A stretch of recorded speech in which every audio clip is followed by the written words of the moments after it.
Boa tarde, pessoal. Para quem estiver aqui assistindo, me acompanhando nesta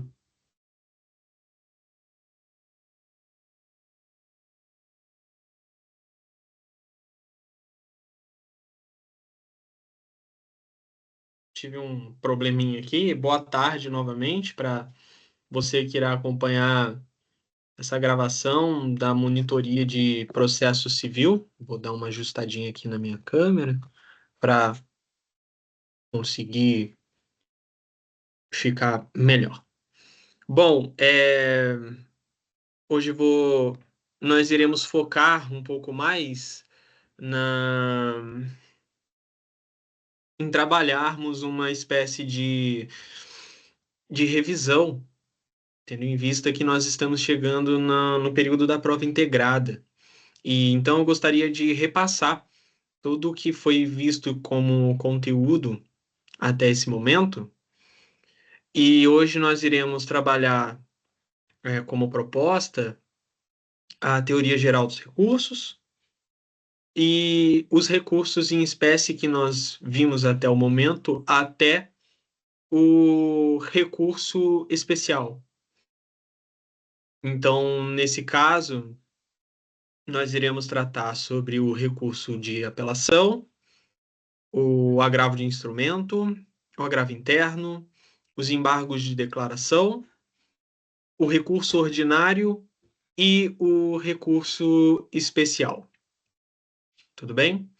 Eu disponibilizei no grupo da monitoria um material para que vocês pudessem acompanhar, que vai ser o material que eu vou utilizar nessa aula e vou fazer logo logo a exposição dele aqui para nós acompanharmos. Tudo bem?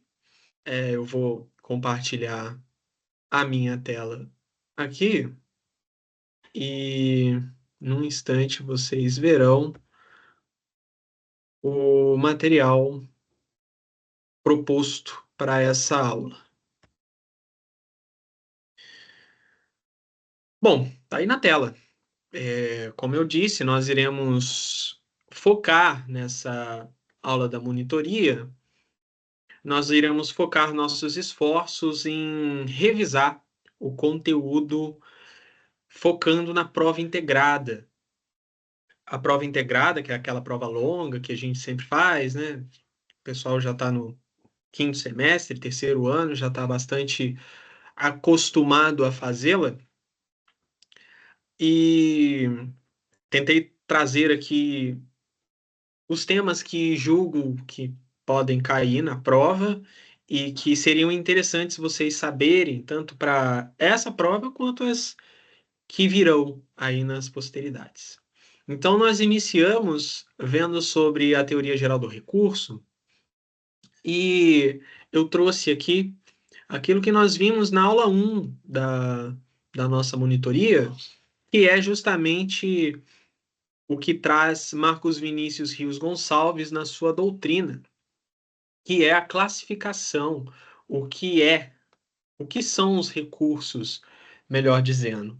Os recursos são, então, os remédios processuais que valem-se para as partes, para o Ministério Público ou para terceiros prejudicados que possam submeter a decisão judicial a uma nova apreciação por um órgão diferente daquele que proferiu, e isso vai ter como regra.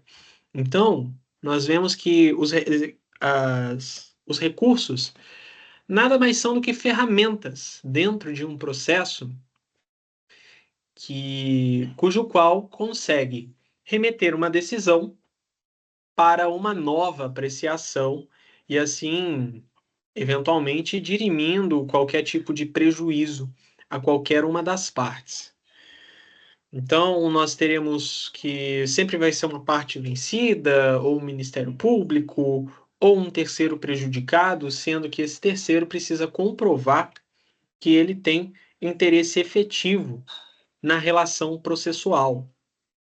A finalidade dos recursos é modificar, invalidar, esclarecer ou complementar a decisão judicial. Então, nós teremos o seguinte: nós vimos que quando, por exemplo, nós pretendemos a alteração de uma sentença terminativa, de uma sentença definitiva, nós iremos interpor o recurso de apelação.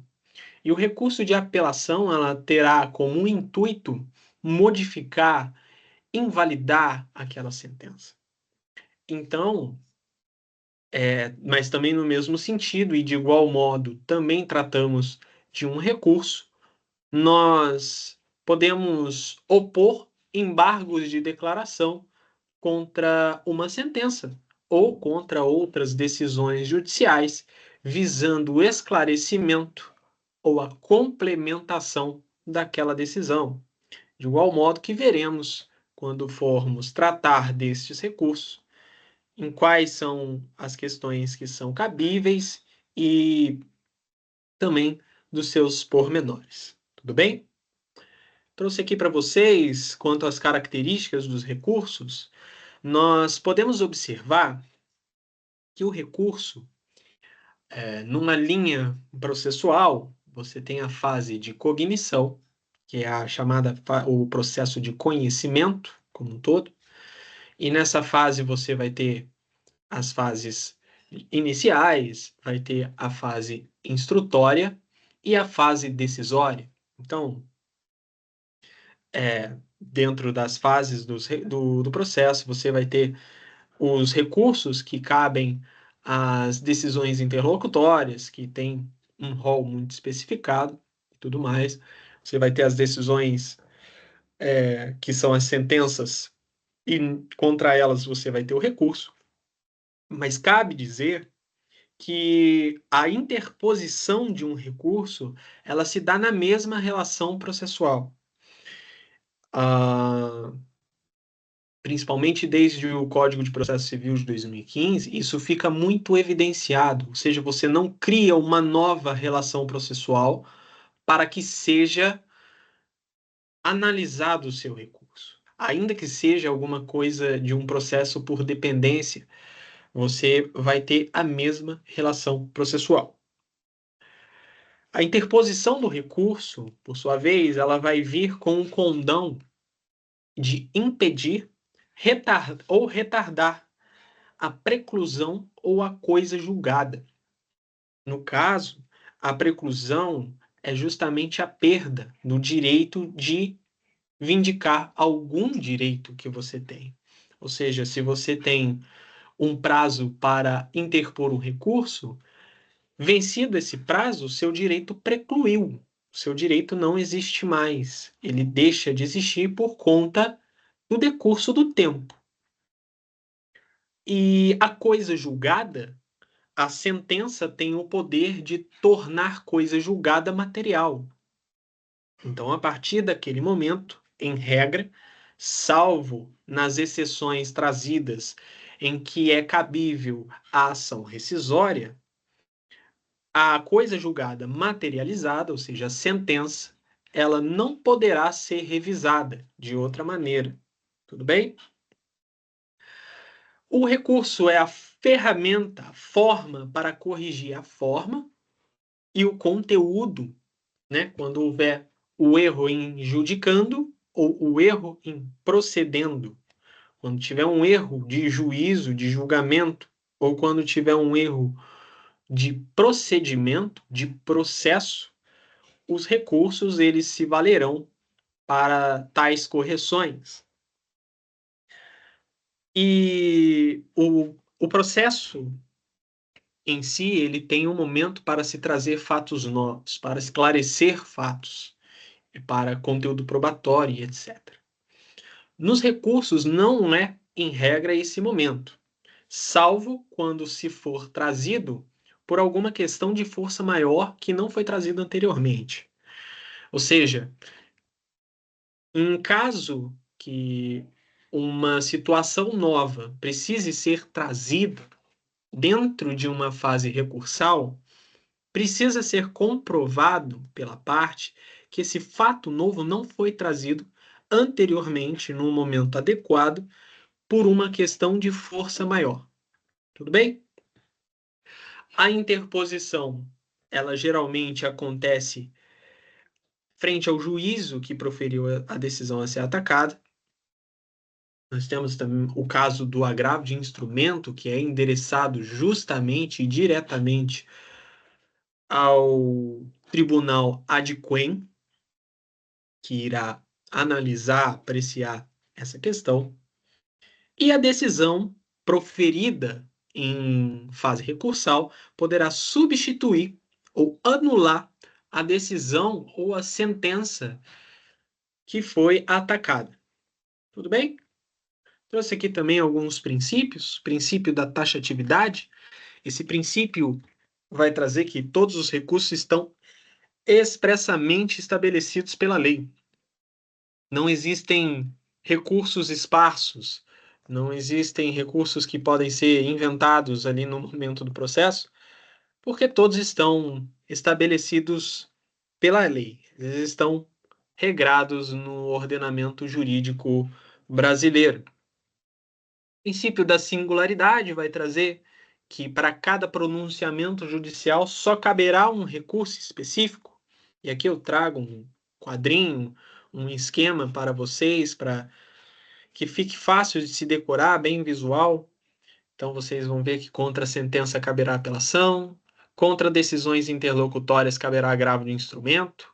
E sobre o agravo de instrumento é importante mencionar que há nele um rol taxativo em que se cabe o agravo, tal agravo, e nós iremos discutir isso um pouco mais adiante.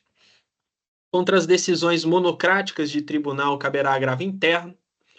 Contra omissão, contradição, obscuridade ou erro material de sentença ou acórdão, ou até mesmo das decisões, caberão embargos de declaração.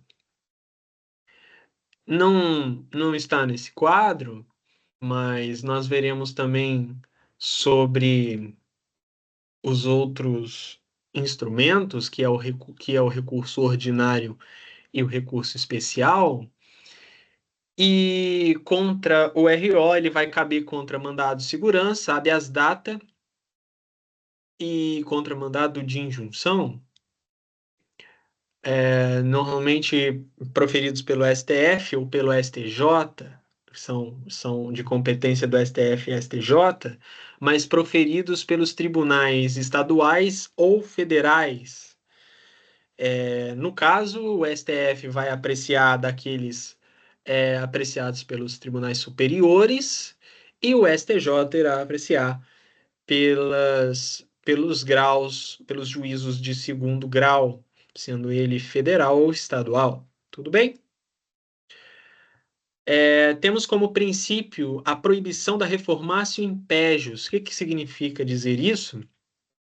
O recurso ele não poderá prejudicar a parte que está interpondo, ou seja, o acórdão, a decisão que analisar aquele recurso não pode prejudicar, ou seja, ele não pode vir para piorar a questão da sentença, salvo em questões de multa ou qualquer coisa do tipo, mas aí por uma causa buscada por uma das partes. O juiz adquém, portanto, ele está adstrito ao que tenha sido impugnado, ao que está sendo suscitado naquela, naquele recurso. Então, ele não pode prejudicar, através de seu julgamento, a, o recurso interposto. Entendeu? Ou seja, digamos que são 3 pontos existentes na sentença combatida. O ponto A foi favorável à parte, o ponto B também foi favorável, e o ponto C, a parte foi derrotada. E a parte derrotada, a parte que sucumbiu, no caso, ela vai interpor o recurso de apelação, no caso para o Tribunal de Justiça do Estado. Vamos exemplificar aqui no Estado de São Paulo mesmo. Então, ele vai interpor o recurso de apelação ao Tribunal de Justiça do Estado de São Paulo. justamente para atacar a decisão quanto ao ponto C, que é o ponto em que ele sucumbiu, que ele foi derrotado. Não pode, portanto, o Tribunal de Justiça manter o ponto C e, ao invés de manter o ponto A e ponto B, modificar o ponto A e o ponto B, sendo que no recurso ele não trata sobre o ponto A e o ponto B.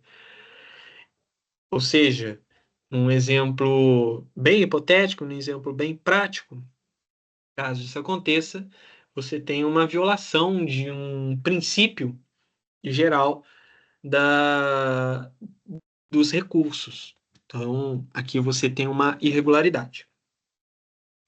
E você também tem o princípio da fungibilidade dos recursos. É, isso daqui é um contraponto à distrição do juiz aos pedidos. Isso porque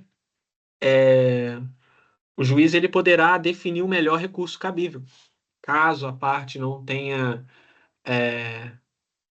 realizado o recurso com flagrante erro grosseiro e tinha dúvidas quanto a qual recurso cabível naquela situação, o juiz poderá aplicar o melhor recurso para aquela questão. Tudo bem? Isso vai acontecer, por exemplo, quando ocorrer embargos de declaração, mas quando na verdade era um agravo interno, enfim, esse tipo de situação que inclusive está prevista no Código de Processo Civil, é justamente nesse sentido, nessa direção, que o princípio da fungibilidade dos recursos agirá. Tudo bem? Quanto ao juízo de admissibilidade, nós vamos analisar que para que o recurso seja apreciado e decidido pelo seu mérito, antes mesmo ele precisa cumprir com alguns requisitos. E esses requisitos nós vamos chamar de pressupostos. Então, nós teremos como pressupostos os pressupostos intrínsecos ao processo, intrínsecos à relação processual, e ele vai analisar questões quanto à parte e quanto ao juízo. Então, nós veremos aqui que serão três requisitos. Vai ser o cabimento, se é o recurso correto, mais adequado para ser interposto naquela situação, para ser visto para aquela questão. Se as partes são legítimas, se é aplicável para que o autor, para que o réu, se o terceiro interessado realmente tem interesse naquela ação. Isso se inclui o Ministério Público também, se o Ministério Público tem um real interesse em interpor um recurso, então precisa ser analisada a legitimidade ativa, a legitimidade passiva e a legitimidade de terceiros. Precisa ter o interesse de agir e de recorrer. O interesse de agir, a gente pega de um dos requisitos da condição da ação, mas também aqui precisa ter o interesse do recurso.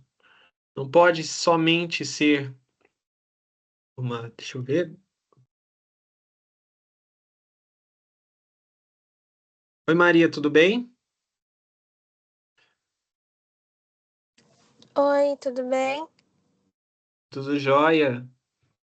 Estou aqui fazendo a exposição sobre a parte de recursos.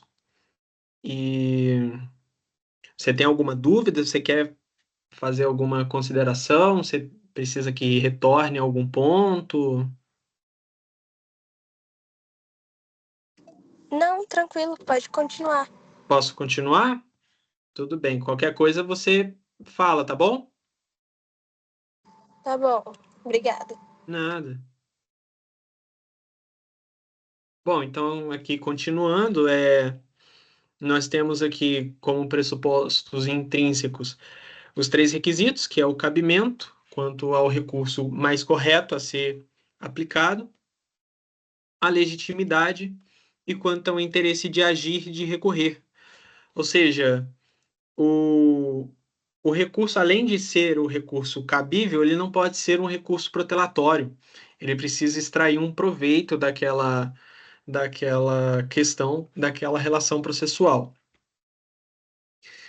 E, além disso, também temos pressupostos extrínsecos, que eles serão pressupostos ligados a fatos externos ao ato judicial impugnado, mas eles sempre devem ser verificados pelo juízo e, nesse caso, cabe saneamento. Inclusive, existe prazo legal para que seja realizado tal saneamento pelo juízo. Então, aqui nós verificamos que haverão 4 requisitos de admissibilidade. Um deles, que é um dos principais, é quanto à tempestividade. O recurso precisa ser interposto dentro do prazo legal. O Código de Processo Civil de 2015, ele traz uma espécie de uniformização dos prazos judiciais e dos prazos recursais também.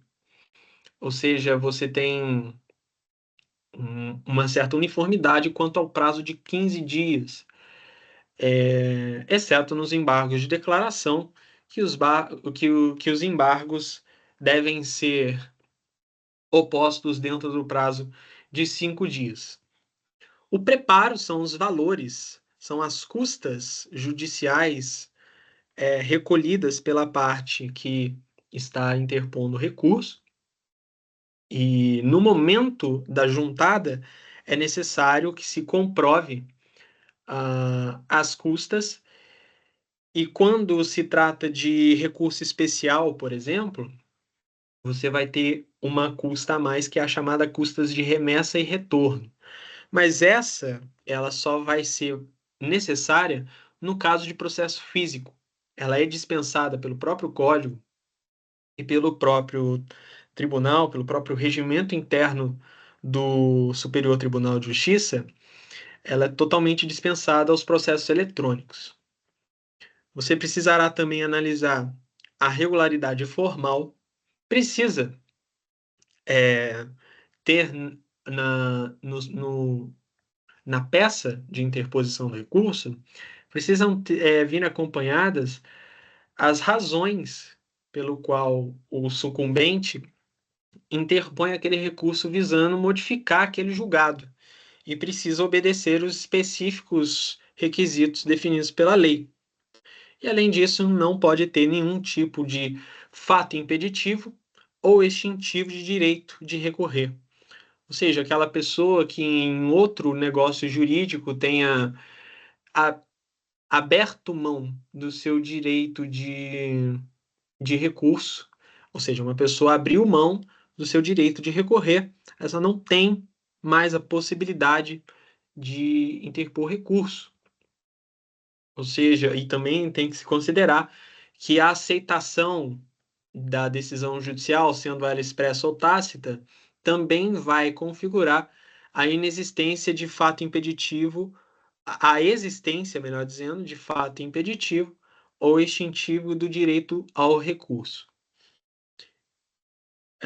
Como efeitos, os recursos eles têm um efeito translativo, ou seja, o tribunal ele pode reconhecer matéria de ordem pública que não tenha sido examinado ou que seja objeto de recurso. E aqui eu trouxe como exemplo as condições da ação, por exemplo, se a parte é realmente interessada, se ela é legítima, ou se a petição inicial é inepta. E aqui possibilita reformar-se o impégios, nesse caso. Você vai ter o efeito regressivo, ou seja, o efeito de regresso, no caso, é justamente o tribunal ACO, no qual a decisão está sendo atacada, ele vai ter um período para que ele possa reconsiderar aquela decisão e, daquela forma, consegue evitar a interposição do recurso, que o recurso prossiga para instância superior. Vai ter o efeito expansivo, que, no caso, os recursos, eles podem atingir, os efeitos dos recursos, eles podem atingir aos litisconsortes, ainda que eles não tenham, ainda que eles não tenham interpostos os recursos, desde que isso beneficie a eles. O efeito suspensivo, ele impede a produção dos efeitos da decisão atacada, e o efeito devolutivo veda a reformácio impégios, estando o órgão jurisdicional limitado a apreciar apenas o objeto do recurso. Ou seja, é aquela questão de que numa sentença com 3 pontos, o ponto A foi favorável, o ponto B foi favorável, o ponto C foi desfavorável. A parte tentará um recurso para atacar aquele ponto C, não pode o juízo de segundo grau manter a decisão do ponto C, mas prejudicá-lo no ponto A e no ponto B, sendo que isso não foi suscitado naquela peça recursal. Então, aqui, como efeito, eu trago até um, um anagrama aqui que a Luísa traz nas nossas aulas, que é sobre o 3D. É a primeira letrinha de cada um dos efeitos aqui. E eu acho que fica fácil para decorar cada um desses efeitos, porque é interessante sabermos quando formos formular alguma questão, seja ela discursiva ou até mesmo nas questões objetivas. Aqui nós vemos quanto às decisões, aqui a gente pode perceber que eu trago que contra os despachos não cabem recursos. Ou seja, todos os recursos que nós trataremos aqui adiante, eles serão sempre interpostos contra decisões interlocutórias e sentenças.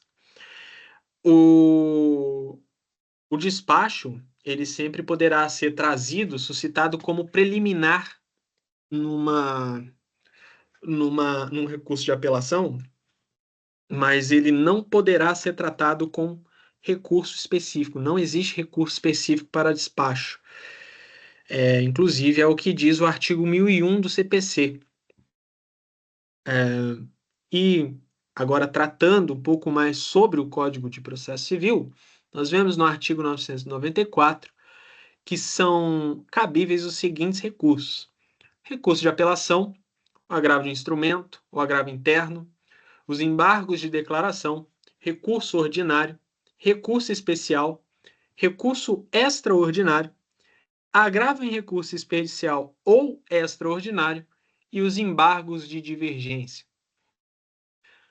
É muito importante que nós entendamos que aqui nós estamos falando sobre recursos num sentido stricto sensu, ou seja, num sentido estrito da palavra.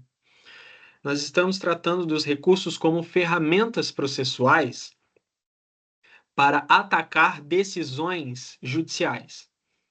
Mas recurso a gente pode tratar também de uma forma lato sensu processualista, que é o próprio processo como um todo. É um recurso de decisão, é um recurso de pacificação. Então, cada ato de um processo, a estratégia, a ferramenta que um advogado, por exemplo, usará dentro de um processo, aquilo é um recurso que ele vai ter como ferramenta, como um todo. Então, você vai ter as tutelas, você vai ter os meios de pesquisa e busca de bens, o conteúdo probatório, enfim, você vai ter uma série de questões que vai trazer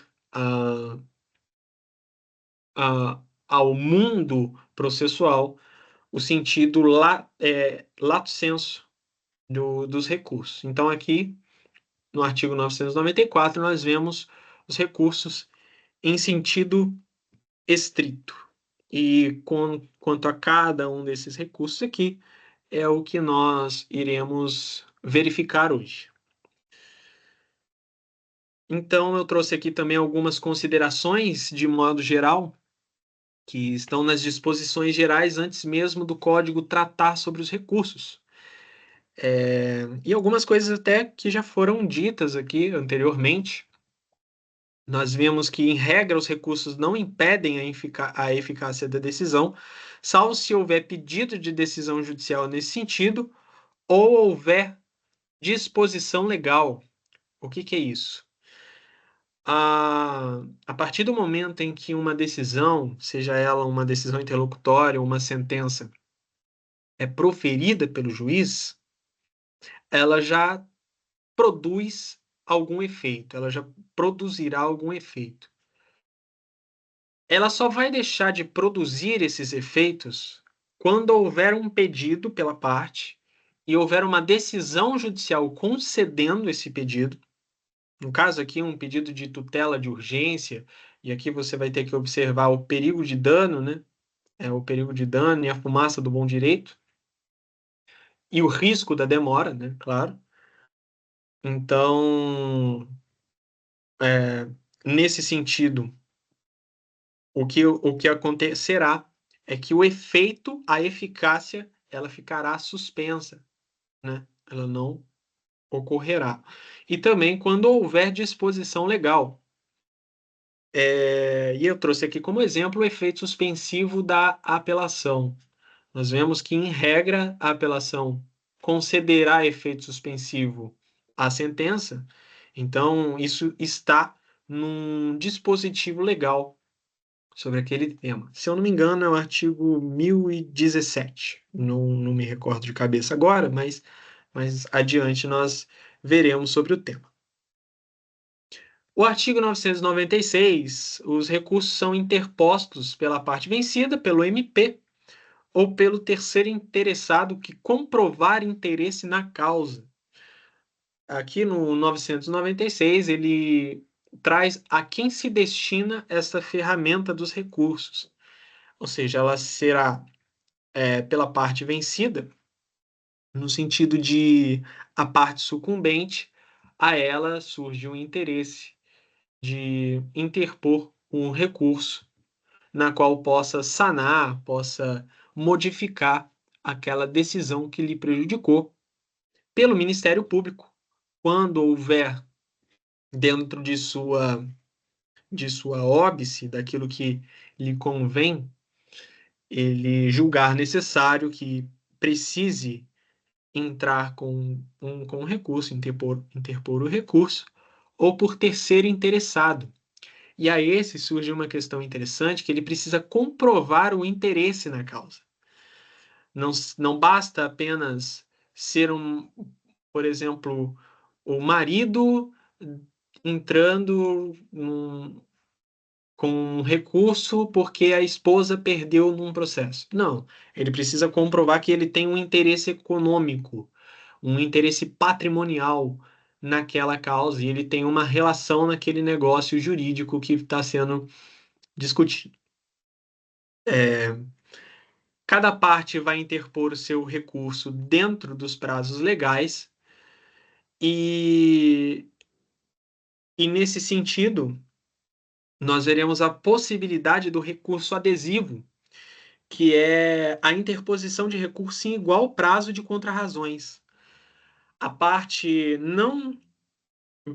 Ambas as partes sucumbiram.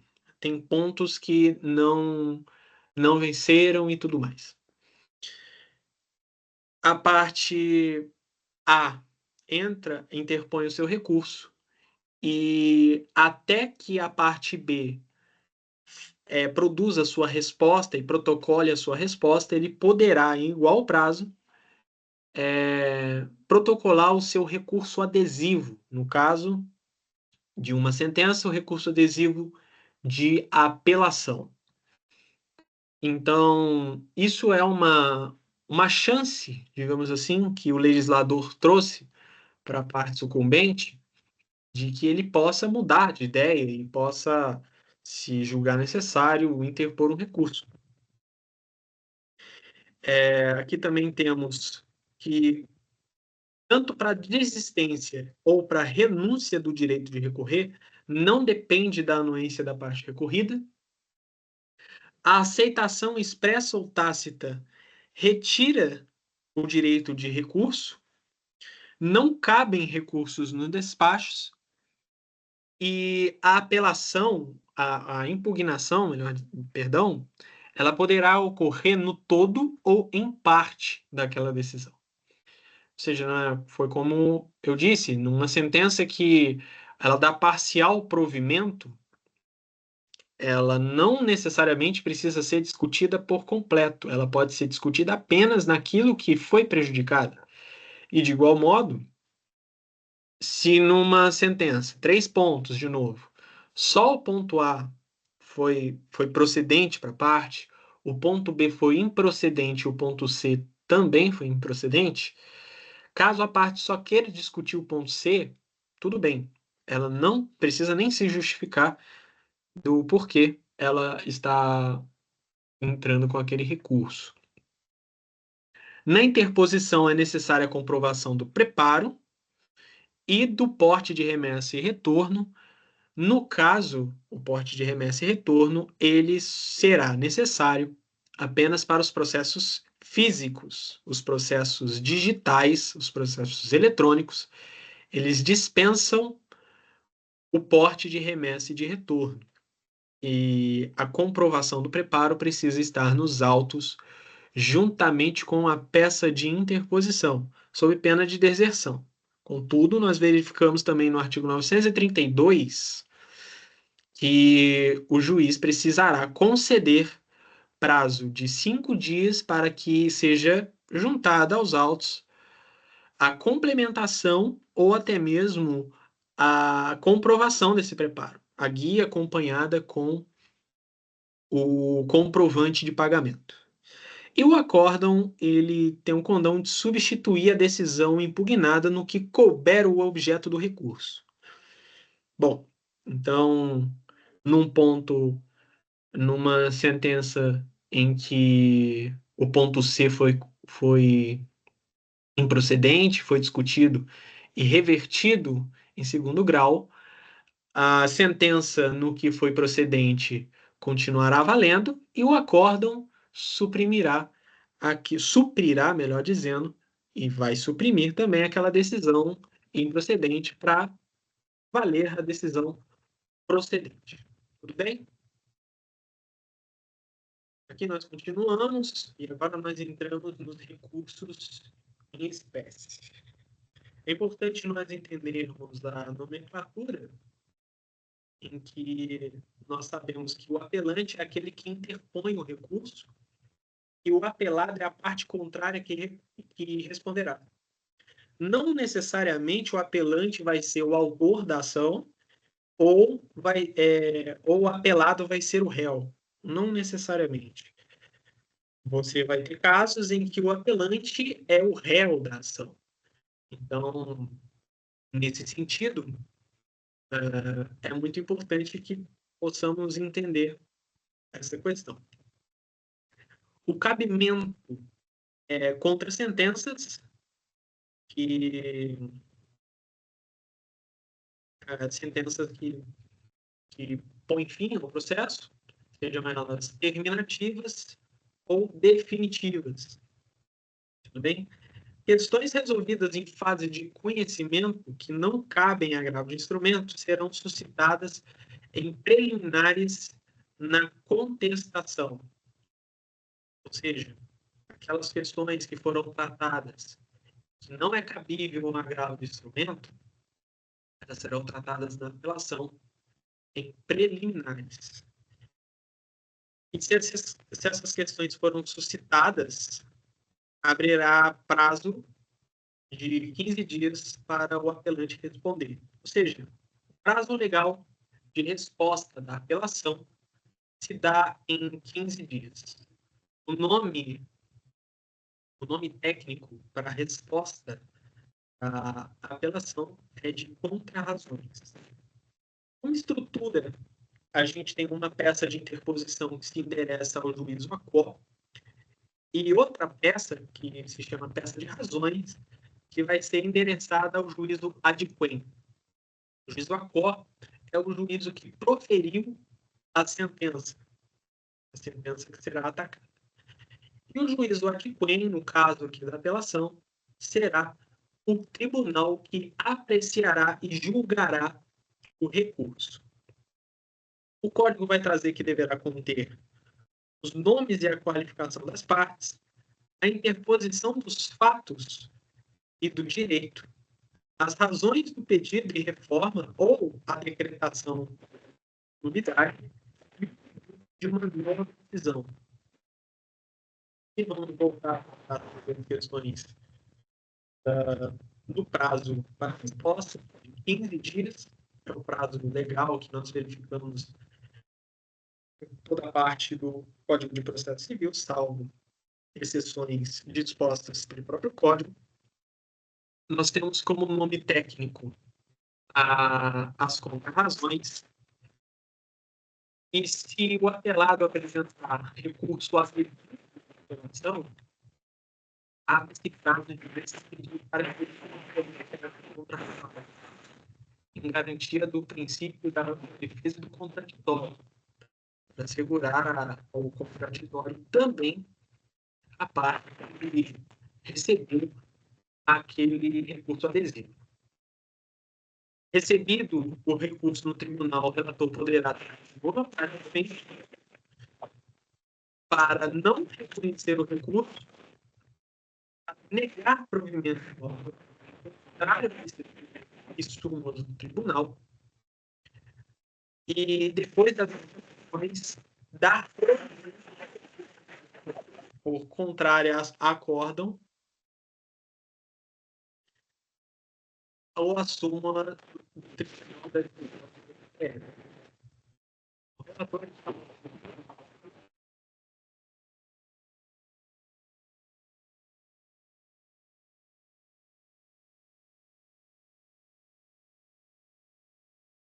postos negar provimento ao recurso do tribunal e depois negar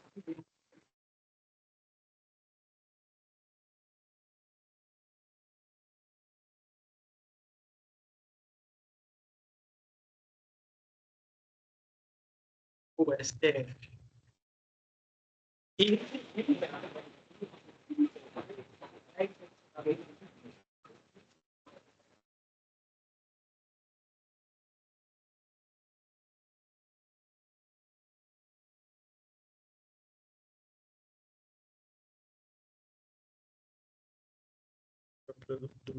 questão, né?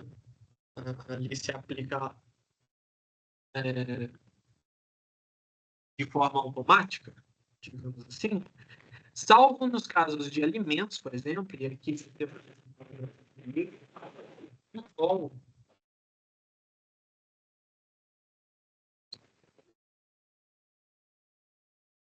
e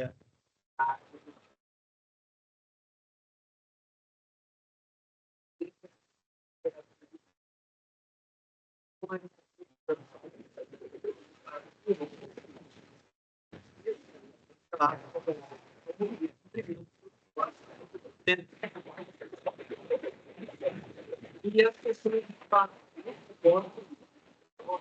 são suscitadas na apelação se comprovadas pela parte que deixou de fazer por força maior. Que vem aquilo que nós tratamos anteriormente, de que recurso não é lugar para você inovar. Mas se você trouxer um fato novo na apelação, você precisa justificar de que deixou de fazê-lo anteriormente por uma questão que não estava no seu controle. Bem, sobre o agravo do instrumento, o agravante é quem interpõe o agravo e o agravado é aquele que responderá ao agravo do instrumento, é a parte contrária. Aqui, de igual modo, nem sempre o agravante é o autor, nem sempre o agravado é o réu. Poderá o réu interpor. Nós veremos que o agravo do instrumento ele será cabível contra decisões interlocutórias, mas aqui se aplica um rol. E esse rol ele é um rol taxativo. Ou seja, o rol exemplificativo, ele vai trazer outras questões à decisão das partes, mas aqui nós temos um rol exemplificativo. E aquilo que não deve estar relembrando, ou não estiver sendo apreciado nesse rol, está preliminar no recurso de apelação.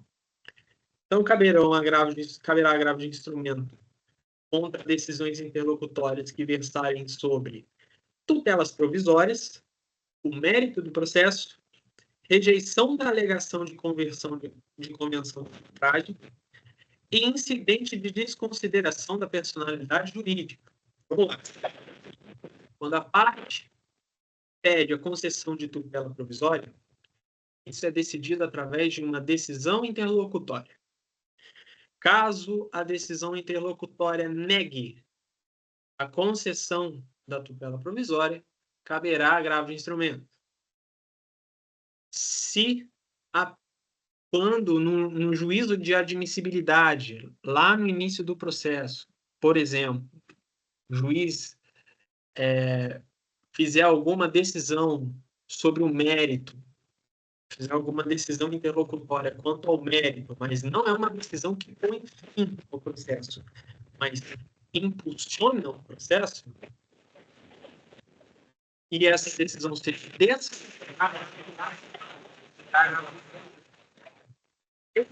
a alegação de convenção de arbitragem. Exemplo prático. As partes celebraram um contrato e nesse contrato havia uma cláusula em que convencionava que qualquer questão a ser dirimida sobre aquele contrato seria tratada, seria suscitada numa Câmara. Ou seja, aqui foi convencionado entre as partes a arbitragem. Caso o juiz essa alegação, ele tem contestação, poderá ser feita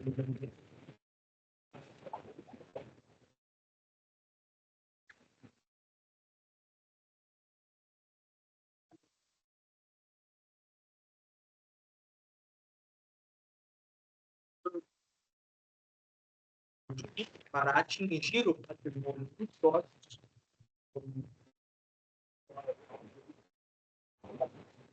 liquidação, no caso de negar, por exemplo, o IDPJ, a desconsideração da agravo de instrumento. Continuando, rejeição do pedido de gratuidade do pedido gratuidade da justiça, ou a parte contrária arguiu no sentido da sua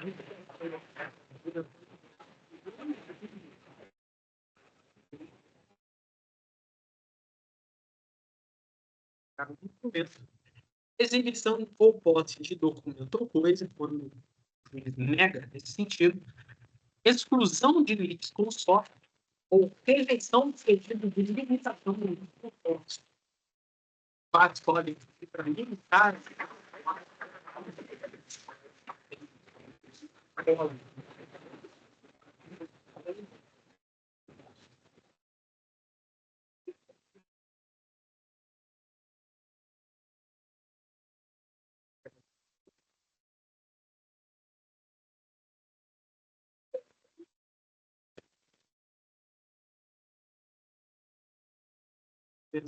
terceiro,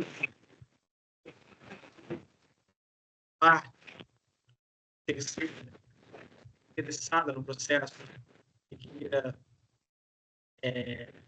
intervir na relação atual, e for admitido, a parte contrária poderá se for inadmitido, a parte interessada poderá agravo o instrumento. Com modificação ou revogação do efeito extensivo aos embargos à execução. Embargos à execução uma ferramenta processual que é feita, que ela é feita para como se fosse uma resposta a uma execução judicial, uma execução feita em juízo. A parte executada, a peça, ela deverá interpor o embargo da execução, e nele não tem presumido, não é, não é automático o efeito suspensivo, mas ele pode ser suscitado, ele pode ser pedido o efeito suspensivo pelo embargante. Caso não ele seja concedido, modificado ou revogado, haverá agravo de instrumento da parte interessada, redistribuição no ônus da prova e outros casos expressamente referidos em lei. Nós veremos aqui mais adiante que existem alguns outros casos dentro do Código de Processo Civil que autorizam ser utilizados os agravos de instrumento. Okay?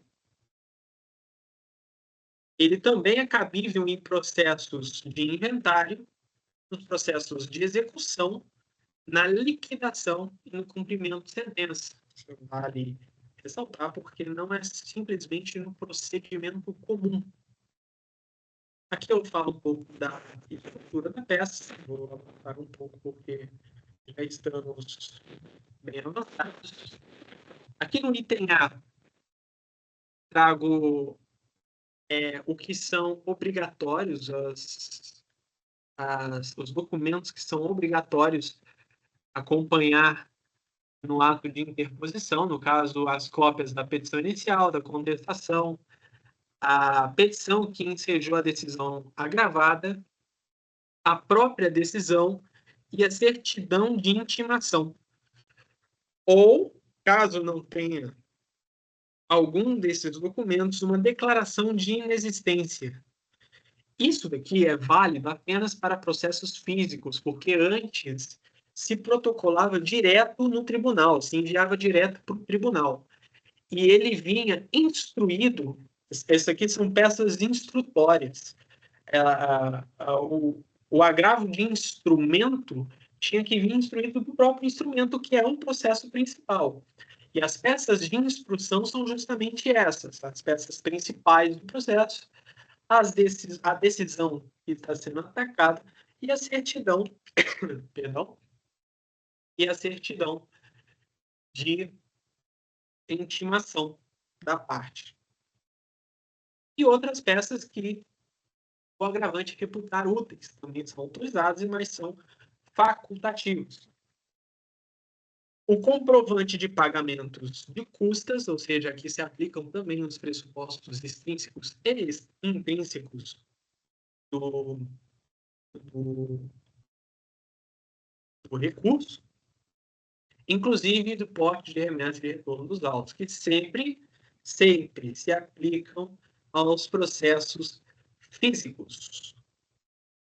Na falta dos documentos, o relator concederá prazo de 5 dias para sanar o vício, antes que ele possa considerar os recursos inadmissíveis. Porém, o recurso será inadmitido se prejudicado ou sem impugnar especificadamente os fundamentos da decisão ou se versar contrário à súmula, acórdão e entendimento firmados pelos tribunais. Incisos 2 e 3 do artigo 932. Recebido o agravo sem ocorrência nos casos acima, no prazo de 5 dias, o relator poderá atribuir efeito suspensivo ou defeito dela, intimar a parte contrária para a resposta em 15 dias e vai intimar também o MP para, em igual prazo, proferir sua manifestação. Ou seja, vai ser analisado se tem pedido de efeito suspensivo ou algum pedido de tutela, de urgência ou de evidência. Também intimará a parte para produzir suas contrarrazões, esse é o nome técnico também da resposta, e vai intimar o MP para em 15 dias se manifestar. Saiu a decisão do agravo de instrumento e a parte não gostou da decisão, se sentiu prejudicada. Caberá agravo interno. O agravo interno será contra a decisão proferida pelo relator e o agravo interno vai ser remetido ao órgão colegiado para que este seja enviado. Ou seja, agora nós estamos falando de uma decisão que vai ser remetida ao órgão colegiado. Nós sabemos que os tribunais se dividem em turmas, né? E você vai ter, por exemplo, você vai ter as câmaras de julgamento e vai ter o relator e você vai ter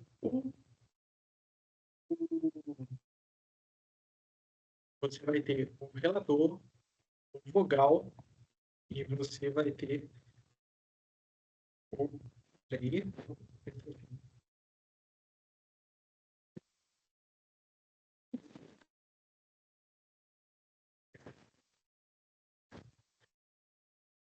Você vai ter o relator, o vogal e o revisor. No caso, o relator decidiu e não foi satisfatório. Você vai remeter ao órgão colegiado, onde esses três poderão decidir. Também será prazo.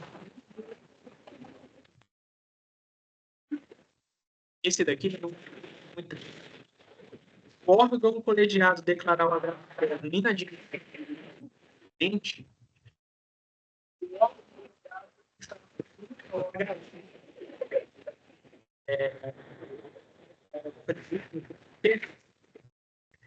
E os novos ficam condicionados ao depósito dessa multa. Ou seja, então não é uma peça tão simples de se entender. Embargo de declaração. O embargante é quem opõe os embargos declaratórios e o embargado é a parte contrária. O cabimento é contra qualquer decisão judicial que vise esclarecer obscuridade, contra omissão, ou vai esclarecer obscuridade ou eliminar a contradição, suprimir a omissão ou corrigir erro material. Precisamos do erro material. Caso aqui é diferente, de 5 dias para serem remetidos ao juízo, apontando a omissão, a contradição, o erro ou obscuridade, é dispensado preparo, não tem custas, o juiz vai intimar o embargado para, em igual prazo, o prazo de 5 dias, que ele possa se manifestar. E os elementos que o embargante suscitou deverão ser incluídos em acórdão, ainda que os embargos tenham sido inadmitidos ou rejeitados. Isso para fim de pré-questionamento nos tribunais superiores. Não tem efeito suspensivo nos embargos de declaração e interrompe o prazo recursal. Em casos de embargos protelatórios, o juízo fixará multa não excedente a 2%. Se reiterados os embargos protelatórios, a multa poderá ser majorada em até 10%. E aí, dessa vez, o recurso será condicionado ao depósito do valor dessa multa. Se 2 embargos forem considerados protelatórios, não serão admitidos novos embargos. Recurso ordinário e recurso especial, infelizmente, não conseguirei tratar hoje, devido ao avançado horário. Mas agradeço a presença de todos, agradeço a atenção. Está disponibilizado no grupo da monitoria material de apoio para o estudo de vocês, para que vocês possam estudar para a prova integrada. Vou parar o meu compartilhamento.